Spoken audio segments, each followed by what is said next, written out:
Hello guys, welcome back to Cameright institute channel.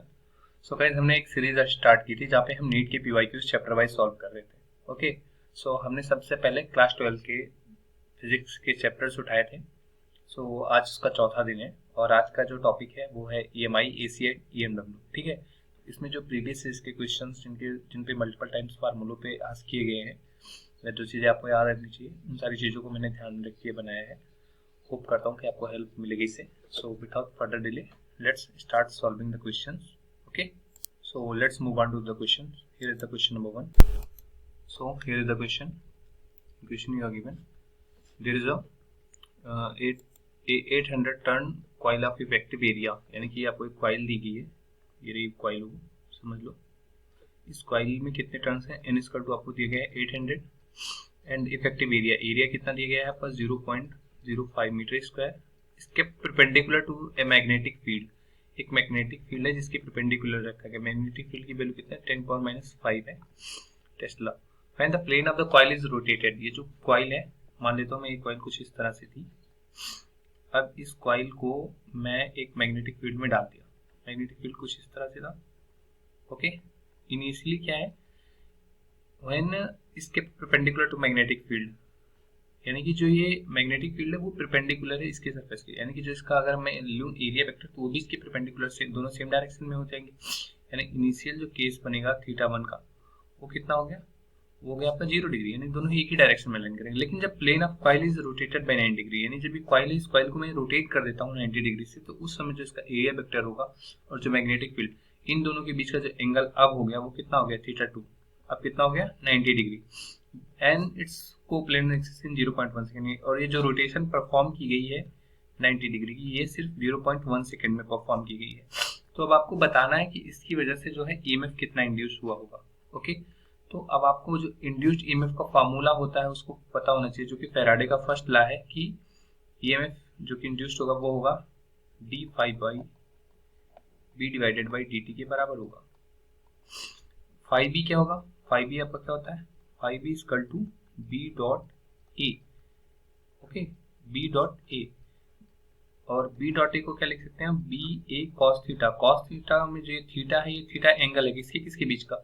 Magnetic field vector B और जो area vector यानी कि जो परपेंडिकुलर डायरेक्शन है उन दोनों के बीच के ये एंगल को बताता है कौन? थीटा। ठीक, अब यहाँ पे हम इसको लिख लेते हैं, क्या लिख लेते हैं? आपका जो होगा, इसमें कॉइल्स में नंबर ऑफ टर्म्स भी हैं, तो यहाँ पे आपको -n से मल्टीप्लाई, ये जो n है यहाँ से भी मल्टीप्लाई करना पड़ेगा। तो आपका पहला क्या हो जाएगा? NBA। ओके, अब माइनस के साथ आप यहाँ पे पहला फाइनल में कौन सा, यानी θ2, NBA cos θ2 minus NBA cos θ1। इस पूरे के पास आप माइनस लगा दो बाहर एक, और इसको डिवाइडेड कर दो किससे? dt से। dt यानी कितना? 0.1, यानी सबसे स्मॉल टाइम का जो था। अब आपको पता है cos θ2 कितना? 90 डिग्री। θ2 कितना? 90 डिग्री। तो यानी cos 90 की जो वैल्यू है वो कितनी हो जाएगी? 0। cos 90 की वैल्यू 0 है, तो यानी कि आपकी जो पहली वाली वैल्यू है जो NBA cos θ2, ये तो 0 होगी। तो आपका बचा क्या? माइनस NBA cos θ1, यानी कि कितना हो जाएगा? EMF जो है माइनस माइनस प्लस, यानी NBA cos θ1। cos θ1 यानी कि cos 0 यानी कि 1 हो जाएगा, डिवाइडेड बाई 0.1। अब आपका यहाँ पे आप n कितना था आपका? 800। मैग्नेटिक फील्ड B की वैल्यू कितनी है? आपको दिए गए 5 मल्टीप्लाइड बाई इंटू 10⁻⁵। एरिया आपको कितना? 0.05 डिवाइडेड बाई 0.1। आप इस कैलकुलेशन को सॉर्ट करके देखें तो कितना आएगा आपका? 8545, यानी कि ये 2 × 10⁻³ वोल्ट। ये आपका करेक्ट आंसर है। Is it? ये आपका करेक्ट ऑप्शन हो गया। सो अब आप देख लीजिए आपका करेक्ट आंसर कौन सा है इसमें गिवन ऑप्शन में। Option number 3 is the correct answer. Okay, उम्मीद करता हूँ समझ आया होगा। So let's move on to the next question. Okay, here it is. क्या दिया गया क्वेश्चन में? There is a magnetic potential energy stored in a certain inductor. Inductor दिया गया है आपको, इंडक्टर का दिखाते कुछ इस तरह से है। इंडक्टर है, इंडक्टर में करंट फ्लो कर रही है और इसके अंदर जो करंट फ्लो कर रही है उसकी वैल्यू दी गई है आपको 60 मिली एम्पियर। ओके, और बोला गया है कि जो इसमें स्टोर्ड एनर्जी है पोटेंशियल वो यूज कर तो कितनी दी गई है 25 मिली जूल। तो जो इंडक्टर है, इंडक्टर में जो एनर्जी स्टोर होती है उसका जो फार्मूला होता है यूज कर टू क्या होता है हाफ एल आई स्क्वायर। सीधा फार्मूले पे बेसिस क्वेश्चन था, ये 2018 में आया हुआ। अब आपसे पूछा क्या गया है इंडक्टर की इंडक्टेंस की वैल्यू बताओ। तो इंडक्टेंस आप सीधे इस फार्मूले से लगा सकते हैं 2u divided by I square. अब आपको 2 इंटू यू कितना है, u आपको पता है 25 मिली जूल, यानी 25 मल्टीप्लाइड बाई इंटू 10 की पावर -3, ये आपका जूल में कन्वर्ट कर देंगे। आई स्क्वायर यानी 60 मिली एम्पियर, यानी कि इसको भी आपको एम्पियर में कन्वर्ट करना होगा 60 इंटू 60 और 10 की पावर -3 का होल स्क्वायर। Is it? अब एक 10 की पावर -3 एक 10 की पावर -3 से कैंसिल हो जाएगा, और एक 10 की पावर -3 में से जो है एक इसका और एक इसका, इन दोनों का जीरो जाएगा तो 10 की पावर -1 बचा, और वो 10 की पावर -1 25 2 से कितना हुआ 550 डिवाइडेड बाई 36। अब वो जो 10 की पावर -1 यहाँ बच रहा था डिनोमिनेटर में, उसको ऊपर ले गया, वो मल्टीप्लाइड बाई 10 हो गया, तो वो कितना हो गया 500 डिवाइडेड बाई 36। अब यहाँ पे आप रुक जाइए। अब जो नॉर्मल बच्चे होंगे वो क्या करने बैठ जाएंगे, वो तुरंत इसको डिवीजन करने बैठ जाएंगे, लेकिन आपको क्या करना है स्मार्ट वर्क, क्योंकि आपको चाहिए सिलेक्शन। तो उसके लिए आप क्या करो, आप देख के ही समझ रहे हो कि ये एटलीस्ट 10 टाइम्स से थोड़ा सा ज्यादा है, बहुत ज्यादा नहीं है बट 10 टाइम्स तो एटलीस्ट है 10, क्योंकि आपको दिख रहा है 10 36 360 होना चाहिए, और 360 से कहीं ज्यादा है 500, लेकिन 20 टाइम्स तो नहीं है। ओके, सो आप ऑप्शन देखो, ऑप्शन नंबर 1 में आपको आ रहा है 1.3899, मतलब कि 1 टाइम्स तो नहीं है। 138 इतना भी ज्यादा नहीं आएगा इसका, 0.138 ये तो हो ही नहीं सकता। 13.89 ये आपका करेक्ट ऑप्शन होगा। क्यों? क्योंकि जो है 10 टाइम्स जा ही रहा है डिवीजन, आपको क्लियरली दिख रहा है, तो आपको डिवीजन करने की जरूरत की बजाय उस समय आपको सीधा ऑप्शन नंबर 4 पे लगाना चाहिए, क्योंकि अदरवाइज आप डिवीजन करने जाओगे तो आपका 1 मिनट और जाएगा, जो कि आप किसी और क्वेश्चन पे दे सकते हो। Okay, so let's move on to the next question. Okay, here it is. आपको क्या दिया गया, there is a square loop of side 1 meter and resistance 1 ohm is placed in a magnetic field of 0.5 Tesla. If the plane of the loop is perpendicular to the direction of magnetic field, then the magnetic flux through the loop. Okay, सबसे पहले हम बना लेते हैं क्या magnetic, जो बोला गया हमको एक लूप है, इस लूप की आपको साइड दे रखी, ये कितना दे रखा है 1 मीटर साइड, तो इसका एरिया कितना हो जाएगा 1 मल्टीप्लाइड बाई 1, यानी कि 1 मीटर स्क्वायर, ये इसका एरिया भी हो जाएगा क्योंकि स्क्वायर है। अब बोला गया है जो मैग्नेटिक फील्ड है ये कितना इसके परपेंडिकुलर है, कितना 0.5 टेस्ला, ये इसकी मैग्नेटिक फील्ड है। अब जो इसमें जो आपका ये पॉइंट है, इसका जो एरिया वेक्टर होगा वो अगर आप ऐसे हाथ रखो तो भी सीधे परपेंडिकुलर डायरेक्शन में आएगा, यानी कि जो मैग्नेटिक फील्ड है और जो इसका एरिया वेक्टर है, ये ए वेक्टर ए बोल देता हूँ इसको, जो मैग्नेटिक फील्ड है और ये जो वेक्टर है दोनों एक दूसरे के साथ 0 डिग्री एंगल बना रहे हैं। ठीक है, ये बात क्लियर हो गई, क्योंकि दोनों के बीच का जो एंगल है वो 0 डिग्री आप देख सकते हो एग्जैक्टली। अब हम यहाँ पे क्या करते हैं, फ्लक्स आपको पूछा गया बताना है, तो फ्लक्स का फार्मूला क्या होता है बताओ, phi is equal to B dot A, जहां बी डॉट ए को क्या लिख सकते हैं बी ए कॉस थीटा। अब कॉस थीटा आपको पता है कॉस 0 है, तो यानी कि बी ए कॉस 0, तो बी मैग्नेटिक फील्ड की वैल्यू कितनी है 0.5, एरिया आपने निकाला कितना आया 1 मीटर स्क्वायर कॉस 0, 0 की वैल्यू कितनी 0, कॉस 0 की वैल्यू हमेशा 1 होती है, तो आपका कितना आ जाएगा ये भी 1 आ गया, 1 multiplied by 1 multiplied by 0.5 is equal to nothing but 0.5 weber, ये हो जाएगा आपका 5 यानी मैग्नेटिक फ्लक्स की वैल्यू। सो अब आप देखो कौन सा ऑप्शन करेक्ट है आपका ऑप्शन नंबर 1 करेक्ट है। आपसे इसमें जो एंगल था, एंगल आपको हमेशा ध्यान रखना है जो ये थीटा है, ठीक है, क्योंकि अगर आप थीटा नहीं ध्यान रखोगे कई बार मल्टीपल मिस्टेक्स हो जाती है, कहीं कहीं पे एंगल आपका 90 डिग्री रहता है, और जिसकी वजह से लोग 0 वेबर मार के चले हैं, क्योंकि इसमें भी उसने दे रखा है परपेंडिकुलर, लेकिन आपको ध्यान होना चाहिए कि जो एरिया है, जो एरिया का वेक्टर है वो भी परपेंडिकुलर डायरेक्शन में निकलता है। परपेंडिकुलर डायरेक्शन जो आप निकालेंगे तो उस दोनों मैग्नेटिक फील्ड और ए दोनों की डायरेक्शन सेम हो जाएगी, दोनों की डायरेक्शन सेम होगी, तो यानी बी और ए के बीच का जो एंगल है उसकी वैल्यू अब 0 हो चुकी है, तो इस वजह से यहाँ पे जो है आपका 0 वेबर ना आकर के आपका आंसर कितना है 0.5 वेबर। ओके, ये मिस्टेक मत करना। So let's move on to the next question, question number 13। Okay, दिया गया है आपको, there is a LCR circuit, थोड़ा सा क्वेश्चन मिटा हुआ था, okay now it is fine. There is a LCR circuit which is connected to an AC voltage source, okay सबसे पहले आप एलसीआर सर्किट बनाओ, एल एन इंडक्टर, ये रहा, फिर सी, फिर R, L C R circuit जो कि एक एसी सोर्स से जुड़ा हुआ है, इतना हमको पता लगे एक एसी सोर्स है, ये इतना कंप्लीट हो गया circuit. When L is remove, यानी इसमें पहला केस क्या है, जब एल रिमूव हो गया, ओके ठीक है, when L is remove, and then in the second case जब एल को रिमूव करते हैं तो सर्किट में जो फेज डिफरेंस है वो कितना दिया गया है, there is a phase difference between the current and voltage is π/3, okay. और सेकंड में क्या रहे हैं, if instead C is remove, यानी एल की जगह पे मैं क्या रिमूव कर दूं, सी यानी कैपेसिटर रिमूव कर दूं, तो उस समय जो वोल्टेज सर्किट के बीच का फेज डिफरेंस है वो अगेन हमको π/3 मिलता है। चलो ठीक है, तो हमें बताना है कि पावर फैक्टर कितना होगा, कोई बात नहीं बता देते हैं। तो सबसे पहले हम एक चीज यहाँ पे जान लेते हैं, अगर सर्किट एल है यानी कि जिसमें केवल इंडक्टर सर्किट होती है, इंडक्टर सर्किट में क्या होती है, जो करंट होती है वो π/2 से लैग करती है, पीछे रहती है करंट, ठीक है, किससे, वोल्टेज से। और जब कैपेसिटेंस सर्किट होता है तो इसमें π/2 से लीड करती है, कौन लीड करता है, करंट लीड करती है। ये सिर्फ रेजिस्टेंस और सिर्फ कैपेसिटर सर्किट की बात थी।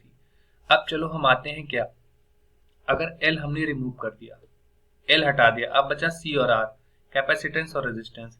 तो अभी भी हमने बताया कि जो है इसमें एक लीड करेगा सी, ठीक है। तो अब देखो जो tan फाई होगा, यानी कि जो इन दोनों के बीच का जो फेज डिफरेंस है, tan फाई जो फेज डिफरेंस है किसके बीच का, रेजिस्टेंस और इसके बीच, कैपेसिटेंस के बीच का, ये कितना है π/3। तो tan π/3 will be equal to r, sorry not r, it will be xc divided by capital R। अब अगर आपने C रिमूव कर दिया है, कैपेसिटेंस रिमूव कर दिया है, तो यानी XC गायब हो गया, और उस केस में जो tan पाई आएगा वो कितना आएगा, XL/R। तो अब आपको ये पता है कि दोनों केसेस में जो फाई की वैल्यू है, फेज जो दोनों के बीच में आपको वोल्टेज यानी जो फेज डिफरेंस देखने को मिल रहा है वो π/3 है, यानी कि जो आपका LHS है दोनों केस में सेम है, तो आपके RHS भी सेम हुए, ठीक। आप इक्वेशन 1 बना लो, ये इक्वेशन 2 बना लो, दोनों को कंपेयर करके देख लो। तो जब आप कंपेयर करके देखोगे तो आपका क्या आएगा, तो आपका आया कितना, there will be XC will be equal to XL, यानी XC is equal to XL, XC divided by R equal to XL divided by R, जो कि आपको एक नई कंडीशन देंगे, XC इक्वल टू XL। तो अब इसके आगे हम लिखते हैं क्या, इसके आगे जो होगा, ये कैसी कंडीशन है आपकी, ये है आपकी रेजोनेंस की स्पेशल कंडीशन, यानी रेजोनेंस की कंडीशन पे ही ये आपका XC जो है वो हमेशा XL के बराबर होगा, okay. So let me insert one more slide here, okay, so let's go, okay. So आपका आया गया XL जो था ये XC के आपके बराबर आ चुका है, यानी कि XL आपके आपका आया क्या था, XL जो था XC के बराबर आया, XL इक्वल टू XC। ये कैसी कंडीशन है हमने आपको बताया, ये है आपकी रेजोनेंस कंडीशंस, रेजोनेंस कंडीशन, ठीक है। अब आपसे पूछा क्या गया था, पावर फैक्टर। तो बात करते हैं, पहली बात तो पावर फैक्टर होता क्या है, पावर फैक्टर जो है ये रेशियो है, power factor is defined as ratio cos phi is equal to R/Z, ये आपका होता है पावर फैक्टर का फार्मूला। अब Z जहाँ पे क्या होती है, ये होती है नेट इम्पीडेंस। अब आपका ये नेट इम्पीडेंस LCR सर्किट के लिए क्या आता है, Z इक्वल टू आता है R² XL माइनस XC का स्क्वायर, ये आप टोटल अंडर रूट में लिखते हो। लेकिन अभी भी आपने देखा XL और XC रेजोनेंस केस में सेम आ जाते हैं, तो उस समय जब एट रेजोनेंस Z की वैल्यू R हो जाती है एट रेजोनेंस कंडीशन, ठीक है। तो उस सिचुएशन में जो आपका cos फाई यानी जो आपका पावर फैक्टर हुआ वो क्या हो जाएगा, R divided by R equal to 1।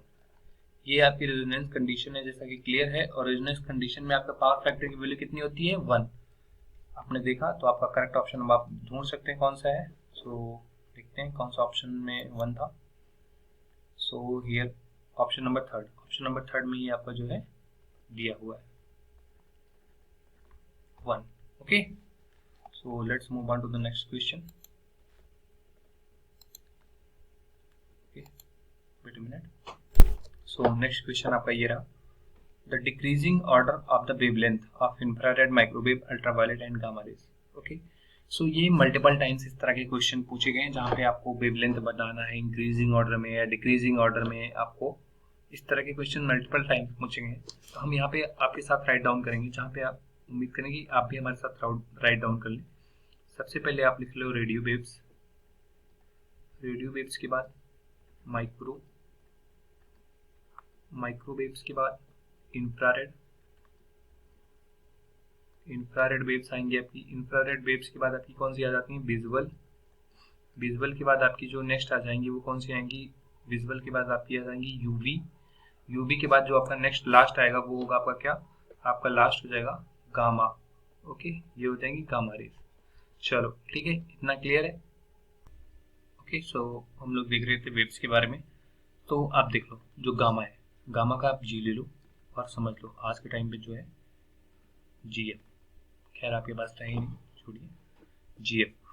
अब देखो जो F है, F का मतलब यहाँ पे वो वाला GF नहीं है, यहाँ पे F का मतलब है फ्रीक्वेंसी। ठीक है, ये है आपकी फ्रीक्वेंसी, यानी कि जिसकी फ्रीक्वेंसी हाई होगी, यानी जो गामा है उसकी जो फ्रीक्वेंसी है वो हाई होती है। गामा की फ्रीक्वेंसी क्या होती है, हाईएस्ट फ्रीक्वेंसी होती है। इसकी फ्रीक्वेंसी क्या होती है, गामा की हाईएस्ट फ्रीक्वेंसी होती है। यानी कि ये जो मैंने लिखा है, ये राइट साइड जाने पे इसकी फ्रीक्वेंसी का ऑर्डर इंक्रीज करेगा। जिसकी अब देखो फ्रीक्वेंसी का लैम्डा के साथ कैसा रिलेशन है, lambda is inversely proportional to frequency. Frequency को आप म्यू से डिनोट करते हो, यानी कि जिसकी फ्रीक्वेंसी हाईएस्ट होगी उसका जो लैम्डा है, वेवलेंथ शॉर्टेस्ट होगी। वेवलेंथ इसकी कैसी होगी, शॉर्टेस्ट होगी। ठीक है, ऐसा समझ लो कि जो छोटे लोग उनको गुस्सा ज्यादा आएगा, ऐसा समझ लोगे तो आपको याद रह जाएगा। ठीक है, छोटी wavelength, highest frequency gamma rays. Radio waves की क्या हो जाएगी, जस्ट इसका अपोजिट, यानी कि हाईएस्ट वेवलेंथ इस सीरीज में और शॉर्टेस्ट फ्रीक्वेंसी, या फिर बोलो स्मॉलेस्ट बोल लो, स्मॉलेस्ट फ्रीक्वेंसी बोलना ज्यादा सही होगा, बट ठीक है। तो अब आप इसको देखो डिक्रीजिंग ऑर्डर में लिखना है, यानी कि सबसे पहले सबसे बड़ा वाला वेवलेंथ किसका, माइक्रोवेव का। रेडियो वेव्स क्योंकि ऑप्शन में है नहीं, तो माइक्रोवेव जो जिस ऑप्शन में वो करेक्ट होने के लिए आएंगे, यानी 1 और 2, यानी 1 और 3, 2 और 4 ऑलरेडी एलिमिनेट हो गए। माइक्रोवेव के बाद अगला नंबर किसका आना चाहिए, इंफ्रारेड का।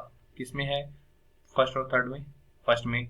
बाकी आपको फिर देखना ही नहीं है, आप चाहो तो देख लो। अल्ट्रावायलेट आएगा विजुअल के जस्ट बाद, अल्ट्रावायलेट है, विजुअल है नहीं ऑप्शन में, और लास्ट में है गामा रेज। तो यानी कि आपका ऑप्शन नंबर 1 करेक्ट हो जाएगा। इस तरह से आप इसको ध्यान रख सकते हैं, क्योंकि इस तरह के क्वेश्चन आपको बहुत बार मल्टीपल टाइम्स पूछे गए हैं, जहाँ पे आपको इंक्रीजिंग या डिक्रीजिंग ऑर्डर में इन सारी चीजों को दिया जाता है। Okay, next question. सो ये रहा नेक्स्ट क्वेश्चन, जहाँ पे आपको क्या दिया, there is a coil of resistance 10 ohm and induced current developed by changing magnetic flux. Okay, एक कॉइल दी गई है आपको कुछ इस तरह की। ठीक है, ये रही आपकी कॉइल।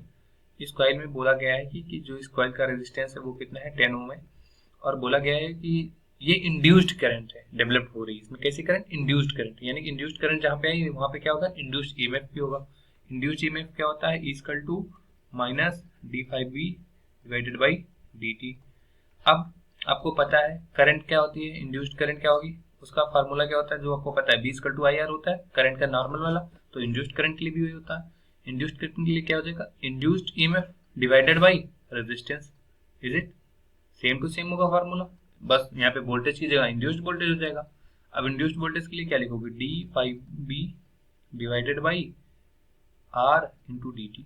मैग्नीट्यूड निकालना है तो इसलिए आप जो है निगेटिव साइन हटा दे रहे हो, क्योंकि आपसे बोला गया है कि जो है मैग्नीट्यूड पे ध्यान रखना है। बात तो हटा दिया हमने। अब क्या करते हैं, d∅b, तो यानी कि ये क्या हो गया, ये हो गया आपका मैग्नेटिक फ्लक्स में चेंज बताने वाला d∅b। ठीक है, क्योंकि d आपको जो phi है ये क्या होता है, ये होता है आपका मैग्नेटिक फ्लक्स, यही होता है आपका मैग्नेटिक फ्लक्स। तो अब डी फाइव बी क्या हो गया, ये अब मैं इसको जो नीचे वाला सारा पोर्शन है इसको लेफ्ट हैंड साइड लिए जाऊंगा, यानी कि इसको कर देता हूँ मैं I R D T equal to D phi B. तो जो आपका राइट हैंड साइड है क्या हो गया, इसको मैं पहले लिख लेता हूँ डी फाइव बी, यानी कि चेंज इन फ्लक्स, ये हो गया change in flux, correct. D phi B को ऐसा लिखा जा सकता है। अब आर को पहले लिख लिया, इसके बाद आई डॉट डी टी लिख लिया। अब आई डॉट डी टी को अगर एक साथ करूँ तो इसका मतलब क्या होगा, आई डॉट डी टी यानी कि R into area under curve of I और टी, यानी कि जो ये आपको ग्राफ दिया है आई टी का, इसके अंडर का एरिया आप लेके रेजिस्टेंस से मल्टीप्लाई कर दो तो आपको चेंज इन फ्लक्स मिल जाएगा। तो अब पता है आपको ये ट्रायंगल है, ट्रायंगल का जो एरिया होता है उसका फार्मूला 1/2 बेस कितना है 0.1 है, इंटू लेंथ कितनी है आप 4, ओके। तो 2 ये आपका जो एरिया आएगा यहाँ से, कितना मैं एरिया लिख लेता हूँ, कितना आया 2 मल्टीप्लाई टू 0.1, यानी कि कितना आ गया ये 0.2 आएगा एरिया, ठीक है। अब रेजिस्टेंस आपको कितना दिया गया था 10 है, और आपका जो एरिया अंडर कर्व आया आई टी कितना है 0.2, तो यानी कि मल्टीप्लिकेशन कितना आ गया 2 वेबर। सो जो आपका चेंज इन फ्लक्स आया यानी डेल्टा फाइव बी, जो आपका चेंज इन फ्लक्स होगा उसकी वैल्यू कितनी आ गई आपकी 2 weber. So option number 4 is the correct one, okay. So आपको इस बात को ध्यान रखना कि अगर ईएमएफ है, ईएमएफ जनरेट हो रहा है तो उसकी वजह से एक इंड्यूस्ड करंट भी जनरेट होगी, और वो इंड्यूस्ड करंट किस तरीके से आपके फ्लक्स से रिलेटेड है वो आप देख चुके हैं, okay. So let's move on to the next question, okay here it is. आपको दिया गया है a transformer is used to light of 100 watt, okay. Power दी गई लाइट की P1 मान लेता हूँ मैं इसको, 100 वाट दी गई है, एंड 120 वोल्ट का लैंप है, V1 मान लेता हूँ 110 वोल्ट का लैंप है, from a mains of 220 volt, if the main current is 0.5 ampere, यानी जो आपकी मेन्स की करंट है वो आपकी कितनी है 0.5 ampere, then the efficiency of the transformer approximately, okay. So आपको क्या निकालना है यहाँ पे इफिशियंसी का जो आपका फार्मूला होता है वो आप हर जगह पे आप पढ़ते हैं, कॉर्नॉट इंजन इन सब में भी, और ये ट्रांसफार्मर की इफिशियंसी पूछा है, यानी P out divided by P internal multiplied by 100, ये आपका फार्मूला है, सिंपल सा, ठीक। अब देखो पी आउट यानी कि आपका जो पावर कितना जो है बाहर ले रहा है, कितना ले रहा है 100 वाट, तो यहाँ पे 100 करेक्ट, मल्टीप्लाइड बाई 100, ये तो ये वाला हो गया पी इंटरनल। अब पी इंटरनल क्या है, आपको पावर का जो फार्मूला होता है वो क्या होता है V इंटू वाई। अब V इनिशियल का आपको पता है 220 है, और जो आपका I है वो 0.5 है, करेक्ट। अब आप सीधा इसको सॉल्व कर तो कितना आ जाएगा, 100 कैंसिल, ये आपका आएगा 90%, सिंपल, कुछ करना नहीं था आपको, बस ये सीधा पता होना चाहिए पी आउट जो आपकी इफिशियंसी का फार्मूला होता है वो क्या होता है फाइनल माइनस इनिशियल, ये रहा आपका इफिशियंसी का फार्मूला और ये रहा आपका पावर का फार्मूला। आपने बस सीधा क्वेश्चंस में रखे वैल्यूज और आ गया। और आपको जो ट्रांसफार्मर का जो एक और होता है फार्मूला, ट्रांसफार्मर जिसमें आप पढ़ते हैं VS IS equal to PP और IP, जहाँ पे आप स्टेप अप और स्टेप डाउन ट्रांसफार्मर्स के बारे में पढ़ते हैं, ठीक है। So next question, okay, here it is, क्या दिया है, there is a solenoid of R and length L has a current, इसमें करंट की वैल्यू दी गई है I equal to I nought cos omega t, the value induced electric field at a distance of R outside the solenoid, okay, जो ये solenoid है, solenoid की वजह से कुछ दूर पे एक इलेक्ट्रिक फील्ड जनरेट हो रहा है जिसको आपको बताना है कितना होगा, ओके। तो आपको पता है इंड्यूस्ड इलेक्ट्रिक फील्ड यानी कि क्या हो जाएगा T5E divided by dt equal to E dot dl, यानी मैं मान लेता हूँ अगर कोई सोलेनॉइड है, उस सोलेनॉइड की वजह से मान लीजिए यहाँ पे कोई सोलेनॉइड है, इसकी वजह से किसी पर्टिकुलर पॉइंट पे निकल रहा है, तो जो फ्लक्स में चेंजेस होंगे टाइम के साथ वही इलेक्ट्रिक फील्ड के साथ कुछ चेंजेस करेंगे EDL, ओके। अब देखो D5E dt, 5B यानी कि आपको पता है अब तक तो याद हो जाना चाहिए, इतनी बार हम लोग कर चुके हैं, B dot A, is it correct. अब B डॉट ए यानी B एरिया कितना, एरिया कितना है आपका 5R square dB by dt करिए अभी क्योंकि आपका सिर्फ एरिया कांस्टेंट है, मैग्नेटिक फील्ड नहीं। E dot D L, D L क्या, जो आपकी ये लेंथ कवर हो रही है, ये पूरी लेंथ आपको ले लेंगे, तो लेंथ कितनी होगी आपकी 2 पाई कैपिटल आर, जो होगी आपकी सरकमफेरेंस की वैल्यू होती है वही टोटल लेंथ हो जाएगी डीएल के लिए। ठीक, अब देखो जो बी है, जो मैग्नेटिक फील्ड आपका सॉलिनॉइड के लिए क्या होता है, mu nought into N I, correct. I क्या है यहाँ पे, I equal to I nought cos omega T, तो यानी कि क्या लिखेंगे इसको, mu nought into N I nought into cos omega T, ये लिखूंगा।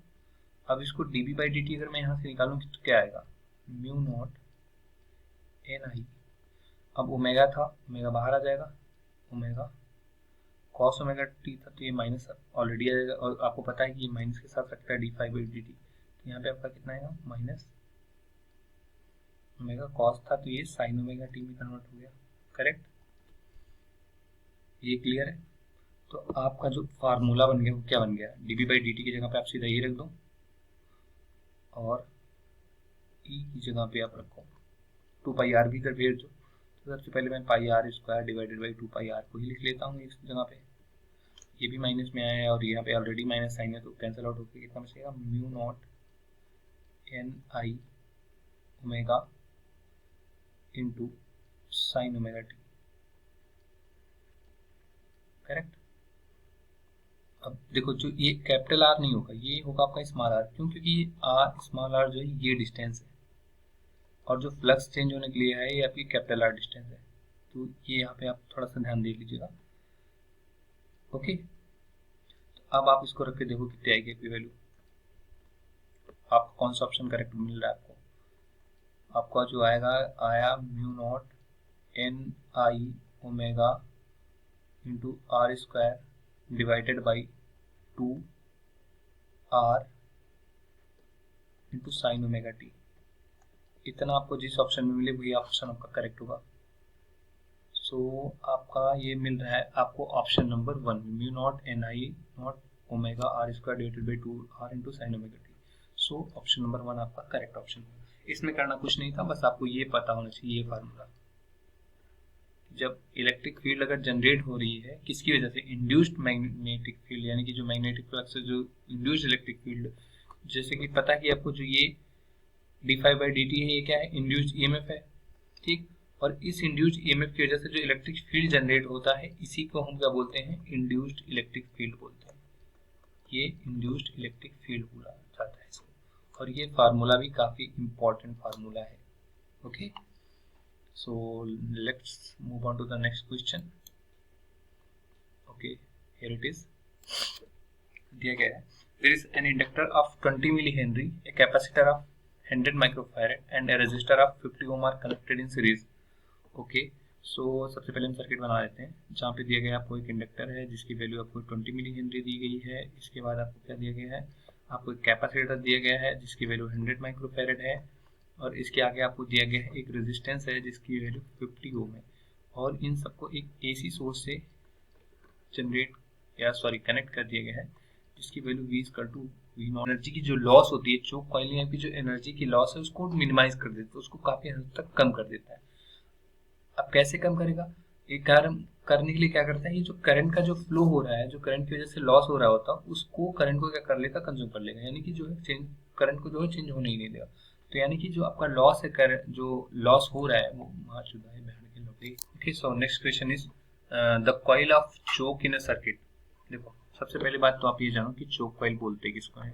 चोक कॉइल जो होगी ये एक ऐसी सर्किट होगी जिसमें हाईली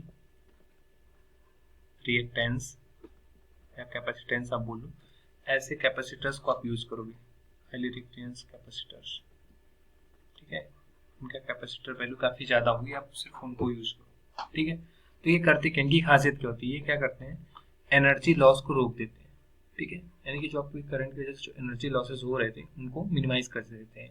ये आपकी जो है चोक कॉइल की, और ये जो चोक कॉइल की प्रॉपर्टी है, ये साथ साथ क्या कर देंगे, ये जो करंट, अब देखो अब लॉस तो रोक रहे हैं करंट का, लेकिन इसके साथ साथ एक चीज और ये देखते हैं, जो ये पावर लॉस रोक रहे हैं, ये करंट को इसमें चेंज ना होने पाए, क्योंकि आपको जो पता है पावर फार्मूला जो होता है, ये होता है आई स्क्वायर इंटू आर।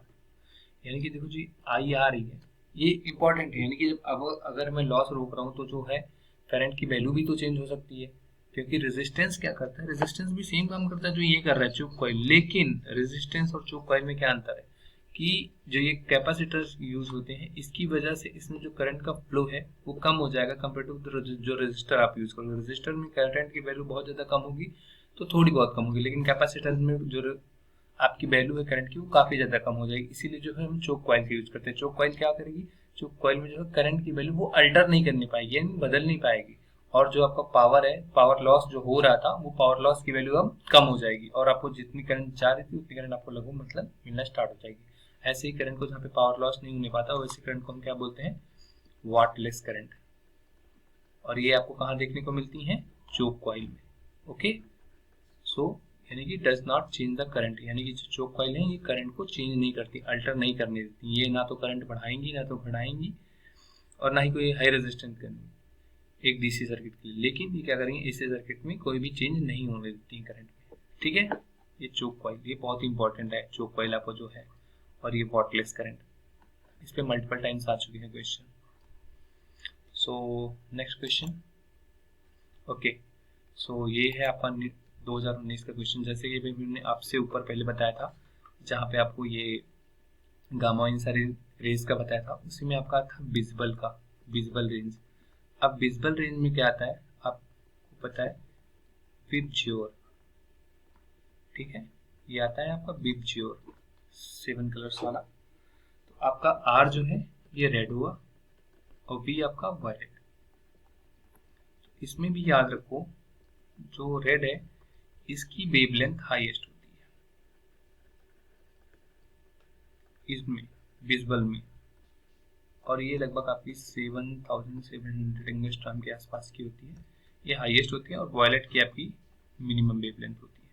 तो यानी कि जो इसमें सबसे लॉन्गेस्ट वेवलेंथ है वो यानी वो किसकी होगी, वो रेड की होगी, और मिनिमम आपकी 4000 के आसपास स्टार्ट हो जाती है, उसके थोड़ा सा पहले से 3500 के आसपास से।